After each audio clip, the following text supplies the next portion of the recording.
Mesdames, Messieurs, bonjour, nous sommes le dimanche 30 juillet 2017 et comme chaque dimanche, nous allons revenir aujourd'hui sur les principaux événements financiers de la semaine passée et analyser la façon dont ils ont influencé les marchés des devises et des matières premières. La paire euro-US$ a progressé de 0,63%, clôturant la semaine à 1,1751 et la paire livre-US$ a également progressé de 0,54%, clôturant la semaine à un taux de change de 1,3136.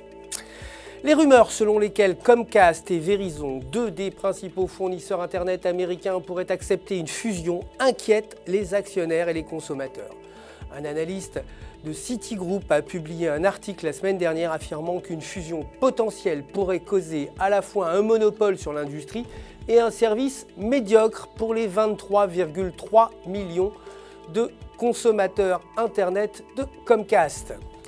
Pour l'instant, les rumeurs n'ont pas été confirmées par aucune des deux entreprises. Côté matières premières, l'or a augmenté de 0,69% à la clôture du marché la semaine dernière, en clôturant à 1275,30 $ et le pétrole a progressé de 0,67% pour terminer à 49,71 $ le baril. Mercredi, la Commission européenne a menacé de déclencher l'article 7 contre la Pologne. Le gouvernement polonais envisage des réformes de son processus de remplacement des juges en chef. Les dirigeants de l'Union européenne craignent que cela puisse avoir une incidence négative sur l'indépendance du système judiciaire polonais.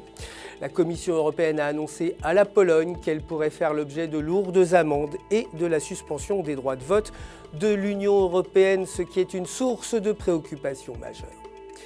Côté indice, le Dow Jones a terminé la semaine en hausse de 0,15%, clôturant à 21 830,31 points. Le S&P 500 a légèrement baissé de 0,13% pour terminer à 2472,10 points. Et enfin, le Nasdaq a diminué de 0,12%, terminant la semaine à 6374,68 points.